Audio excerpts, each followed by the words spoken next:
Ya, buenas noches con todos los participantes del primer Congreso Internacional de Fisiopatología y Patología Estructural y Clínica. Continuamos con la sesión número 28 de 40 de las videoconferencias. En esta ocasión nos va a acompañar el doctor Cristóbal Espinosa.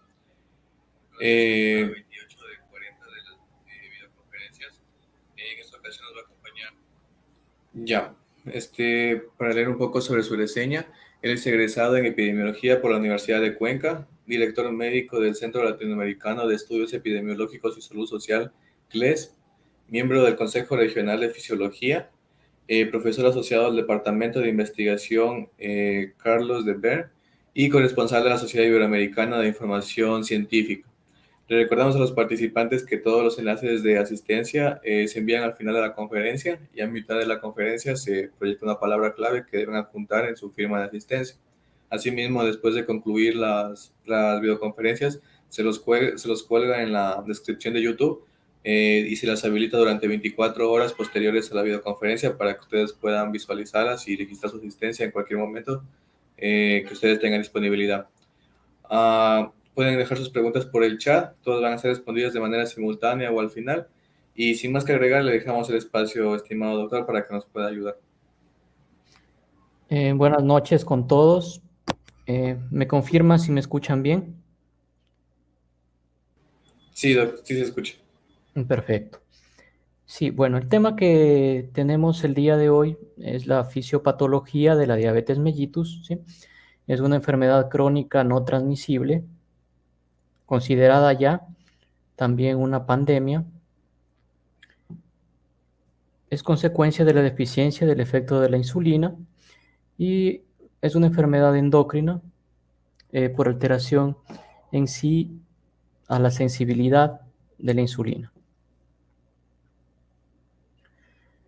Según la Federación Internacional de Diabetes, 1 de cada 11 adultos ya presenta diabetes, pero no tiene un diagnóstico. Entonces, lo que está por tratarse es tener un diagnóstico precoz para poder realizar un tratamiento efectivo y evitar todas estas complicaciones. Asimismo, 32 millones de personas viven con diabetes, es un estimado, y si no se realiza una intervención en la actualidad, esta cifra puede subir a 49 millones de personas para 2045, lo que es un incremento de aproximadamente el 55%. Entonces, dentro de la parte fisiológica, fisiopatológica, clínica, epidemiológica y también de salud pública, al nosotros observar que hay un incremento del 55%, y son personas que van a necesitar un tratamiento tanto de medidas en su vida diaria, como también medicamentos, insulina, eh, medicamentos vía oral. En este sentido, tenemos que todas las fábricas que deberían proveer, las farmacéuticas, a estos pacientes que tienen diabetes tipo 1, diabetes tipo 2, en sí en la actualidad se abastecen con muchas limitaciones. Y si sube para 2045 a 49 millones de personas diabéticas, es imposible abastecer a todas estas personas con medicamentos vía oral y mucho menos con insulina. Entonces, van a existir millones de personas sin un tratamiento adecuado, millones de personas con complicaciones, tanto agudas como crónicas, y la emergencia va a recrudecer. Entonces, aún estamos a tiempo de que esta cifra, ¿sí?, no suba a lo que se estima, que son estimaciones luego de realizar, ¿sí?, encuestas a nivel mundial. Además, 1 de cada 3 personas con diabetes no tiene un diagnóstico, ¿sí?, y tiene mayor riesgo de desarrollar complicaciones perjudiciales y costosas. Entonces, dentro de la fisiología, fisiopatología y clínica, vamos a observar también el diagnóstico, en qué etapa se realiza el diagnóstico en la mayor parte de personas, para evitar este tipo de complicaciones, ya que al presentarse ya un daño en una microangiopatía, una macroangiopatía en la vasculatura, existe el diagnóstico, pero ya cuando tenemos complicaciones, incluso cuando ya se necesita diálisis o hay una retinopatía. En especial en América del Sur y en América Central, existen países, ¿sí?, en los que se encuentra la mayor prevalencia de diabetes, en especial entre personas entre 20 a 79 años. ¿Sí? En 2019 fueron Brasil con 16.8 millones, Colombia con 2.8 millones, Argentina con 1.8 millones, Venezuela 1.4, Perú 1.4. Y también existen países en los que no se ha reportado una casuística y los datos no son públicos. Con respecto a la fisiopatología, vamos a ver que la glucosa, los aminoácidos, los ácidos grasos y los cuerpos cetónicos son los que favorecen la secreción de insulina, al igual que cuando se activa el receptor beta-2 adrenérgico y además la estimulación del nervio vago. Y por otra parte, existen también receptores alfa-2 adrenérgicos que inhiben esta liberación de insulina. A nivel celular, ¿sí?, cuando existe una despolarización de la célula beta, se provoca la liberación de insulina y este es un proceso que inicia con el incremento de la concentración plasmática de carbohidratos, ¿sí? Tanto la fructosa, como ya vamos a ver más adelante, y la glucosa, que ingresan a la célula beta a través de transporte facilitado por medio de transportadores, en este caso por medio del GLUT2.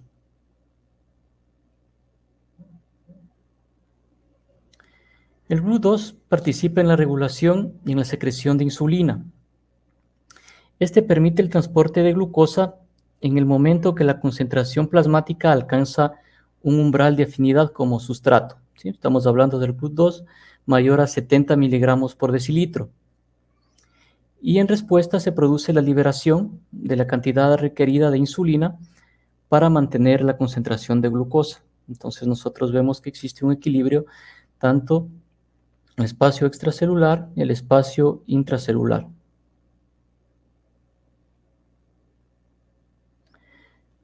Luego de la ingesta de alimento, el hígado es capaz de incorporar glucosa a través de GLUT2 para convertirla rápidamente en glucógeno, ¿sí?, que es un polímero de carbohidratos que sustenta un almacén de estos.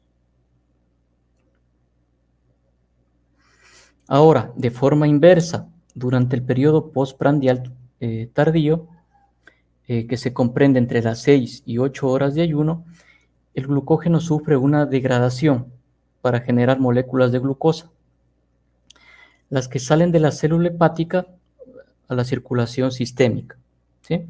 El GLUT2 es un transportador bidireccional. Esta parte debemos recalcar y recordar, ya que puede transportar glucosa, ¿sí?, desde la sangre al tejido o desde el tejido hacia la sangre, según se requiera y según los estímulos que se tenga en ese momento a nivel de receptores también. El GLUT2 también presenta la capacidad de transportar fructosa, ¿sí?, pero no por sí solo, sino por la presencia de un segmento que es el GLUT5, que es el transportador de fructosa clásico, y sustituye el presente en GLUT de alta afinidad por la glucosa como el GLUT1. Entonces observamos que también existen segmentos especializados, ¿sí?, como para transportar la fructosa. Y son específicos. En sí, el GLUT5 es un transportador específico para la fructosa que se expresa fundamentalmente en las células ribete en cepillo, en el intestino delgado, en donde existe una gran extensión, ¿sí? Si observamos cuál es la extensión, ¿sí?, por metro cuadrado de estas células en ribete cepillo en todo el intestino, ¿sí? Es bastante amplio. En este lugar se modula la absorción de fructosa desde el lumen a la célula epitelial intestinal y no se reconoce a la glucosa.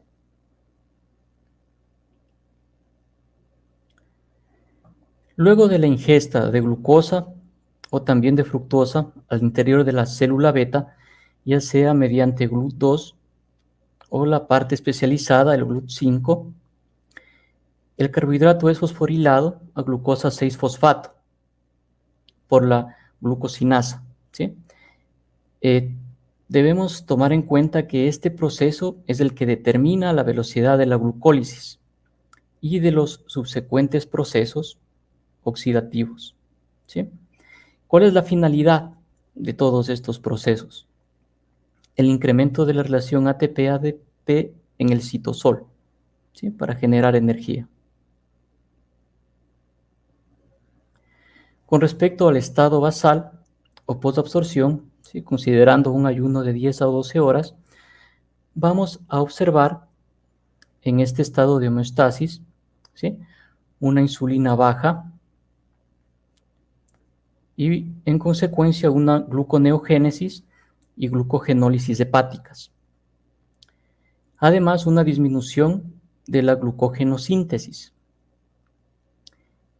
ya que se produce una reducción de la captación de glucosa por los tejidos. Entonces existe una movilización de todos los precursores almacenados, ¿sí? Observamos que va al cerebro, va al músculo y existe un glucagón alto. Entonces observamos que en este estado basal de posabsorción existe un glucagón elevado, ¿sí? Una insulina baja y existe una movilización de todos los precursores que se encuentran almacenados para llevar energía tanto al cerebro como al músculo. En sí, la mayor cantidad de glucosa que consume el cerebro, aproximadamente el 25% de la glucosa que se encuentra en sangre. Pero podemos detallar que en el cerebro no existe un nivel de almacenamiento para que toda esta glucosa pueda ser aprovechada. Entonces, es constante el movimiento de glucosa a la sangre, ¿sí? Incluso a nivel pancreático se da por ciclos para que tanto el cerebro como las células musculares y todo el organismo sostenga un nivel de glucosa adecuado.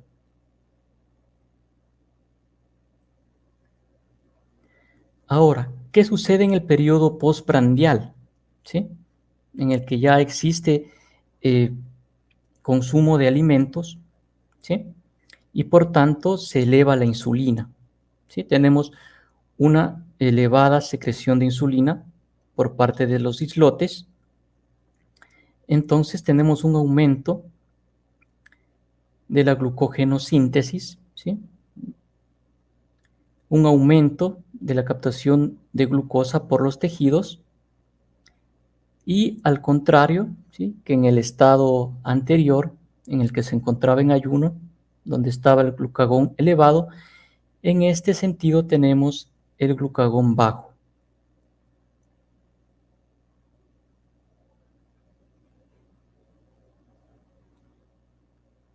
En resumen, tenemos que al momento de que se consumen carbohidratos, ¿sí? Observamos aquí cómo varían los niveles de glucosa, cómo varían los niveles de insulina, ¿sí? Al consumir nosotros los alimentos, al contrario de lo que sucede con el glucagón, ¿sí? Que se encuentra elevado cuando en un estado de ayuno, pero que al momento de consumir alimentos disminuye, pero se eleva la insulina, ¿sí? Observamos también el tiempo por minutos.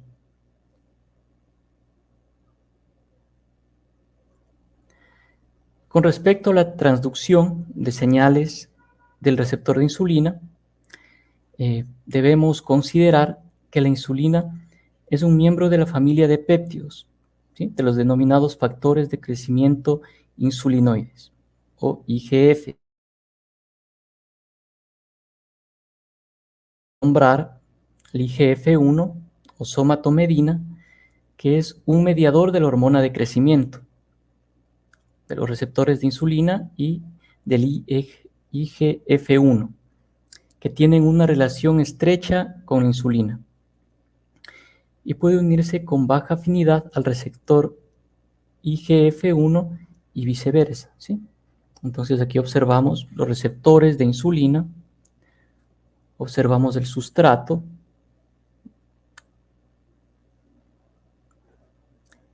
y además debemos considerar que la insulina pertenece a la familia de péptidos denominada factores de crecimiento insulinoides, que vamos a ver también en las próximas diapositivas. Con respecto a la fisiopatología y aspectos moleculares de la diabetes tipo 1, es la que comúnmente se denomina diabetes insulino dependiente, ¿sí? Inicia comúnmente desde la infancia y se considera una enfermedad inflamatoria crónica, ¿sí? En esta parte, dentro de las causas con las que puede ocurrir la destrucción de los islotes, tenemos varios tipos de virus, agentes químicos, ¿sí?, autoinmunidad cruzada, incluso la predisposición genética y cierto tipo de reacciones y de susceptibilidad del páncreas y de sus células. Entonces, todos los componentes que nosotros tenemos, estos receptores que se encuentran a este nivel, tiene diversa susceptibilidad dependiendo del individuo. Entonces, claro, hay individuos que frente a un virus o frente a agentes químicos o la propia autoinmunidad puede llegarse a destruir, ¿sí?, estas células en el páncreas.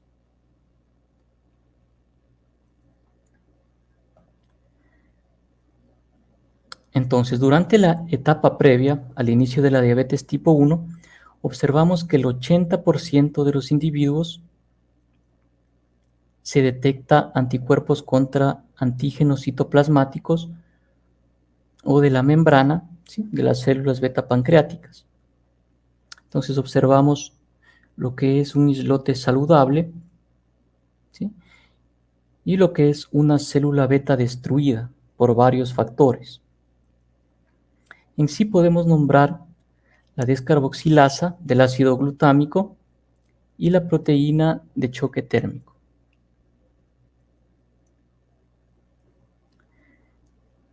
Además, toda la susceptibilidad para desarrollar diabetes tipo 1 se encuentra en los genes del antígeno leucocitario, ¿sí?, del cromosoma 6, y esto contribuye al 50% del riesgo, y se han asociado algunos polimorfismos genéticos.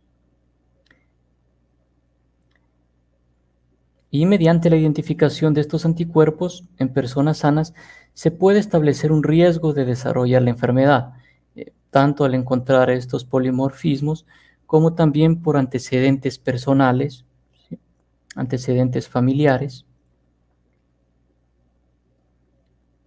Y con respecto a la fisiopatología de la diabetes tipo 2, observamos a la obesidad mórbida que se asocia al desarrollo de diferentes enfermedades, entre las que destacan diabetes y la hipertensión, ¿sí?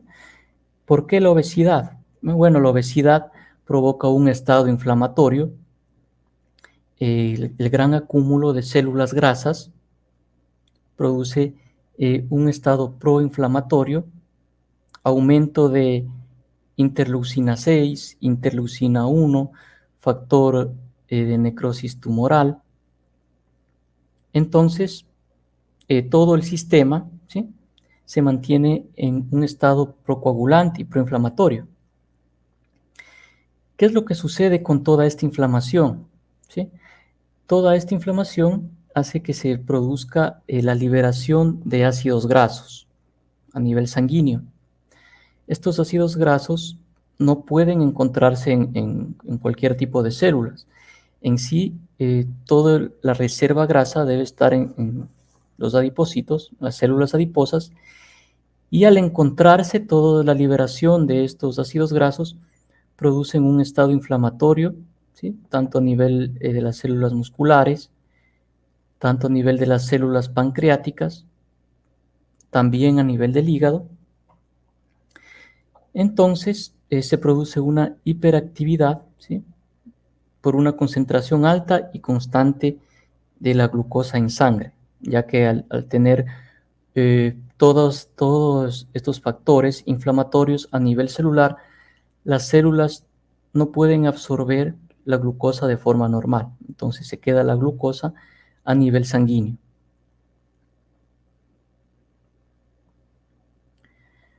¿Cuáles son las causas que desencadenan la diabetes tipo 2? Se desconocen, pero en el 70 al 85% de los pacientes, al parecer influye la herencia poligénica, ¿sí? También factores de riesgo como la obesidad, que produce un estado proinflamatorio, la dislipidemia con la liberación de ácidos grasos a nivel sanguíneo, la hipertensión arterial, que produce un daño endotelial, historia familiar de diabetes, a nivel de lo que observamos, la parte genética y la parte de factores de riesgo, una dieta rica en carbohidratos, factores hormonales y una vida sedentaria. Además, los pacientes presentan niveles elevados de glucosa y resistencia a la acción de la insulina en los tejidos periféricos. ¿Sí? Se observó toda esta problemática, en especial a nivel de la pandemia, en el que existía el confinamiento y un gran consumo de carbohidratos, sobre todo en las noches, y se produce también un cambio a nivel de toda la alimentación y de los ritmos circadianos de secreción de insulina, ¿sí? Al consumir glucosa, además de cambios que producen también el síndrome metabólico, ¿sí? Elevación de glucosa, obesidad, dislipidemias, que agrava también este estado proinflamatorio. Vamos a observar que del 80 al 90% de las personas tienen células beta sanas y estas células pueden adaptarse a altas demandas de insulina, pueden adaptarse a una obesidad, al embarazo, ¿sí? Pero del 10 al 20% de estas personas presenta una deficiencia de células beta y se dificulta la adaptación. Entonces, observamos un agotamiento celular y una reducción en la liberación y almacenamiento de insulina. En consecuencia, la diabetes tipo 2 se asocia con una falta de adaptación, ¿sí? Al incremento de la demanda de insulina. Sin embargo, el receptor a insulina presenta también alteraciones en su función, como observamos aquí, por ejemplo, con el GLUT4, ¿sí? Cuando la insulina se une a su receptor en las células del músculo, inicia una gran cantidad de vías de señalización que permiten la translocación del transportador de glucosa, el GLUT4. Con respecto a la diabetes tipo MODY, ¿sí? Maturity Onset Diabetes de Young, la glucosinasa, ¿sí? Es una enzima que funciona como un sensor de glucosa y debemos resaltar que cataliza su fosforilización y se expresa en tejidos que regulan el metabolismo de la glucosa, ¿sí? Tanto el hígado como el páncreas. Pero las mutaciones en el gen de esta enzima ocurren en cierto tipo de diabetes, por ejemplo en la diabetes de tipo juvenil, ¿sí? Asimismo se observa en otros tipos de enfermedades crónicas en las que son diabetes tipo MODY, en las que se observa cierto tipo de síndromes y de mutaciones. Con respecto a la diabetes gestacional, podemos nombrar el aumento de los estrógenos y progesterona, ¿sí? Es así que se produce una hiperplasia de las células beta del páncreas, Todo esto afecta el metabolismo de los carbohidratos y aumenta la secreción de la insulina. Es un estado mientras dura el embarazo. A partir de las 24 o 28 semanas, ¿sí? Durante la segunda semana de embarazo, el metabolismo se afecta y puede afectar también, aumentar la producción, ¿sí? de somatostatina coriónica humana placentaria, prolactina, cortisol y glucagón, lo que contribuye a la reducción de la tolerancia a la glucosa y una mayor resistencia a la insulina, ¿sí?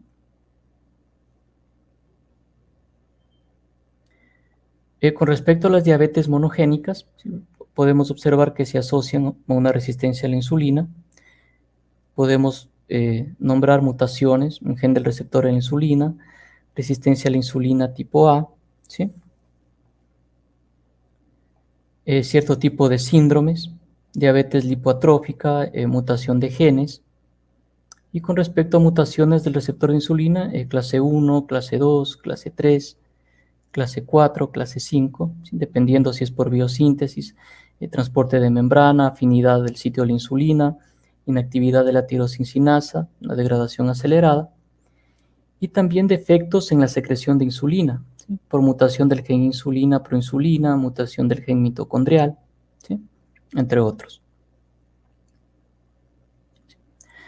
Con respecto a la diabetes tipo MODY, ¿sí? Diabetes mellitus no cetósica, influye la herencia autosómica dominante, ¿sí? Usualmente antes de los 25 años, y hay un defecto primario del gen de las células beta. Puede existir una mutación de 6 diferentes genes, ¿sí? Un gen que codifica para glucoquinasa y otros 5 para factores de transcripción. Además de una hiperglicemia leve, ¿sí? Que se presenta asintomática, y una historia familiar de diabetes mellitus, que también influye, ¿sí? ¿Cuál es la prevalencia exacta? Es muy difícil, ya que en sí se destaca la diabetes tipo 1, tipo 2, pero esta es una menor prevalencia. Se estima que es de 1 a 5%. Aquí vemos la MODY tipo 2, glucoquinasa, ¿sí? Observamos que en las células beta, el sensor de glucosa controla la entrada de glucosa por vía glucolítica y existe una menor secreción de insulina. Además, en el hígado, una menor formación de glucógeno. Factores de transcripción hepáticos, ¿sí? Solo por nombrar, ¿sí? MODY 3, MODY 5, MODY 1. Con respecto a la regulación de la expresión de genes a nivel del hígado, ¿sí? También en los islotes pancreáticos, en el riñón, tejido genital. Y recordemos que las células beta regulan la expresión del gen de insulina, así como el metabolismo mitocondrial y de lipoproteínas.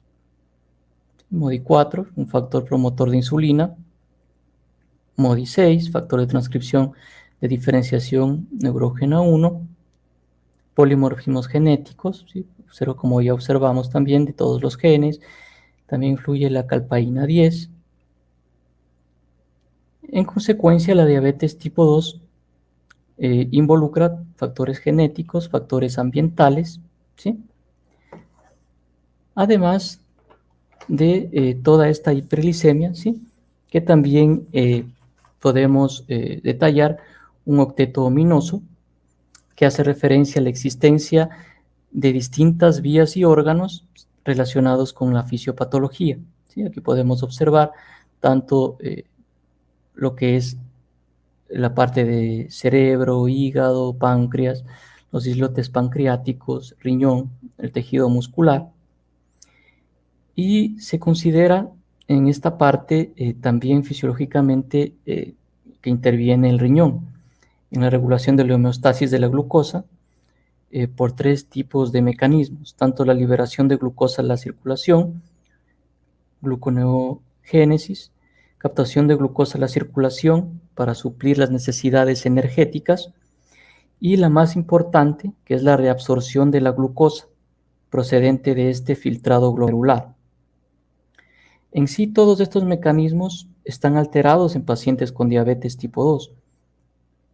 Normalmente el riñón filtra de 180 litros de plasma, 180 gramos de glucosa, y en individuos sanos toda esta glucosa es filtrada y reabsorbida de forma normal. Entonces, observamos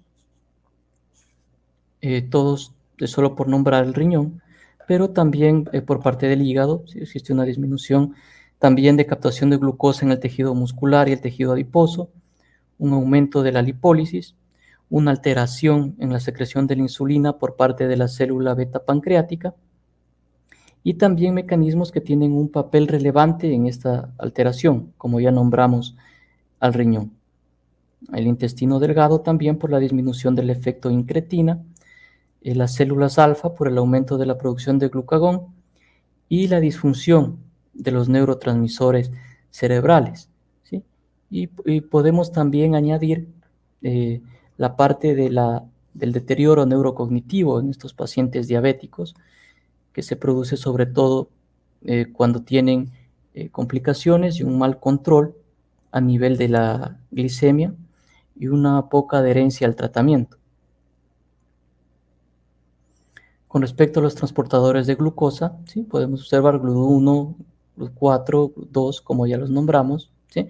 Y GLUT3, que es sodio dependiente, ¿sí? A diferencia del GLUT1, que es glucoso dependiente, el GLUT4, insulino dependiente. Con respecto a la resistencia a la insulina, esta indica una respuesta biológica inadecuada a la insulina, ya sea endógena o exógena, y se manifiesta por la disminución del transporte de glucosa, que puede ser estimulado por la insulina, también una disminución del metabolismo de los adipocitos, ¿sí? Aumenta la lipólisis, se reduce la síntesis de proteínas y una inadecuada supresión de la producción de glucosa hepática.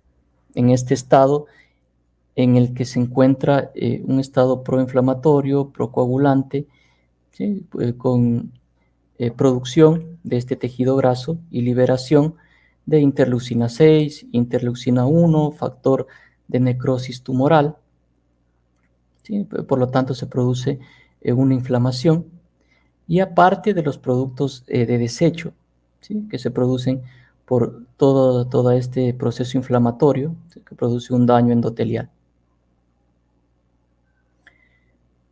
Y la sensibilidad de la insulina no es igual en todas las personas, ¿sí? Está influenciada tanto por edad, peso, etnia, grasa corporal, actividad física, medicamentos, ¿sí? Podemos observar que es común, sobre todo la tipo 2, en personas ya adultos mayores. El peso con respecto a la obesidad, ¿sí? Familiares de primer grado con diabetes tipo 2 tienen resistencia insulínica, pero claro, no en todos, también existe un factor genético, ¿sí? Con respecto a la obesidad y la diabetes tipo 2, el riesgo de diabetes mellitus es directamente proporcional a la grasa corporal, ¿sí? Como ya nombramos, ¿sí? Mientras más grasa corporal tenga, ¿sí? Tiene un mayor estado proinflamatorio, mayor cantidad de interleucinas, interleucina 1, interleucina 6, factor de necrosis tumoral, y también un mayor riesgo de ciertos tipos de cáncer, ¿sí? Existe también un vínculo epidemiológico con ciertos tipos de cáncer, ya que la grasa intraabdominal es resistente a los efectos antilipídicos de la insulina, aumenta también la actividad de la lipasa con mayor flujo de los ácidos grasos, y existe también cambios a nivel de lo que es la lipólisis, afecta la producción de adipocinas, ¿sí? Y se produce un desequilibrio, sobre todo en la parte de la procoagulante y proinflamatoria. Con respecto a los ácidos grasos libres, ¿sí? Observamos que se liberan de forma crónica, ¿sí? Y produce una lipotoxicidad. Entonces, al existir un estado proinflamatorio y lipotóxico, existe cierto daño a nivel celular, ¿sí? En todos los tejidos que se encuentran presentes. Entonces, observamos que no es solo, ¿sí? A nivel de páncreas, sino varios tejidos. Y la disfunción de las células beta, que tienen varios orígenes, y como ya los nombramos, puede ser genéticos, puede ser por la edad, puede ser por todos estos ácidos grasos que se encuentran en una lipotoxicidad, por la incretina, por el factor de necrosis tumoral que es liberado por estas células grasas, ¿sí? Estos adipocitos. Pueden existir también unirse todos estos factores y provocar un gran daño a nivel de la célula beta, que tiene en sí cierta resistencia, ¿sí? Mayor en unas personas, menor en otras. Observamos también la secreción de insulina en sujetos control, y aquí en pacientes con diabetes tipo 2, ¿sí? Observamos cómo en sujetos control se eleva, ¿sí? Tienen al tener todos sus estados, tanto la cascada de coagulación, ¿sí? Como todas las enzimas, no existe ningún inconveniente, pero en pacientes con diabetes tipo 2, al existir ya un estado procoagulante, proinflamatorio, con daño de células beta, con daño celular por la lipotoxicidad, ¿sí? No existe una secreción adecuada de insulina, ¿sí? Entonces aquí también observamos, ¿sí? Todas las incretinas que se producen a nivel intestinal, y el páncreas con la secreción de insulina, glucagón y somatostatina. ¿Qué produce el exceso de glucagón? Que era el que nosotros observamos en estados de ayuno: disfunción de las células alfa, hay aumento de la secreción durante el ayuno, una inadecuada supresión postprandial, y también se puede observar un aumento de la gluconeogénesis hepática, ¿sí? El hígado es hipersensible a estos estados. Como la hiperglicemia causa daño a nivel celular, ¿sí? Observamos también todos estos productos de desecho, polioles, aumento de productos finales de la glicosilación, activación de la proteincinasa, aumento de la vía exosamina. Entonces se produce un daño tanto microvascular como macrovascular, ¿sí? Observamos todo el daño que se produce por el estado proinflamatorio, interleucinas, factor de necrosis tumoral, aparte de todos los productos de desecho, ¿sí? Que observamos. Entonces produce un daño microvascular, un daño macrovascular, complicaciones agudas, ¿sí? Como hiperosmolar, cetoacidosis diabética, complicaciones crónicas, deterioro neurocognitivo, pie diabético, retinopatía diabética, nefropatía, alteraciones a nivel de piel, alteraciones a nivel odontológico, mala cicatrización de heridas, ¿sí? Entre otras, ¿sí? También existe un vínculo con ciertos tipos de cáncer, ¿sí? Al tener cierto tipo de estado proinflamatorio, y también alteraciones en la coagulación, aumento en infección de vías urinarias al producir una deficiencia de lo que es el estado inmunitario. Entonces es un vínculo con el riesgo cardiovascular. Gran cantidad de diabéticos también son hipertensos, son susceptibles también a enfermedades virales, a tener complicaciones y riesgo de gravedad, por ejemplo, con COVID-19, ¿sí? No así se ha visto también que la diabetes puede ser un factor protector con respecto a otras enfermedades infecciosas, sobre todo para sufrir una enfermedad grave, como por ejemplo el dengue o el Zika, ¿sí? Pero con otras enfermedades que causan ya alteraciones de la coagulación, existe un mayor riesgo, tanto en el estado proinflamatorio, ¿sí? Como procoagulante. Y el daño que produce la acumulación de proteínas en la pared vascular. Existe un estrechamiento y eventual oclusión del lumen vascular, y también se reduce la perfusión y función de tejidos. Entonces provocaba todo este tipo de neuropatías, ¿sí? De retinopatía, nefropatía. Con respecto a los eventos macrovasculares, se ha observado la relación entre también toda la parte de hipertensión arterial, ¿sí? Riesgo cardiovascular, y por cada 1% que aumenta la hemoglobina glicosilada, aumenta el riesgo relativo cardiovascular. Entonces, gran parte de personas son diabéticas, hipertensas, y tienen mayor riesgo, ¿sí? De sufrir tanto eventos trombóticos, ¿sí? Enfermedades virales, infecciones, aparte de todo su estado proinflamatorio, que en sí también produce manifestaciones en la piel. El tener una enfermedad inflamatoria y tener obesidad, tener diabetes también es una complicación. Entonces observamos aquí casos de pacientes diabéticos y no diabéticos, ¿sí? Y observamos que los diabéticos presentan mayor cantidad de eventos macrovasculares, ¿sí? Y muchos más a mayor edad. Muchas gracias, quedo atento a cualquier pregunta o sugerencia.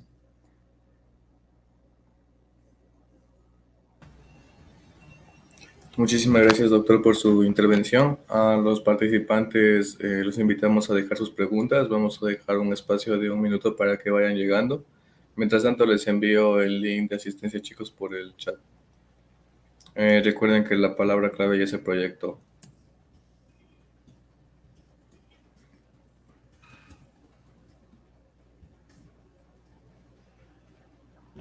Listo, el link de asistencia ya está en el chat.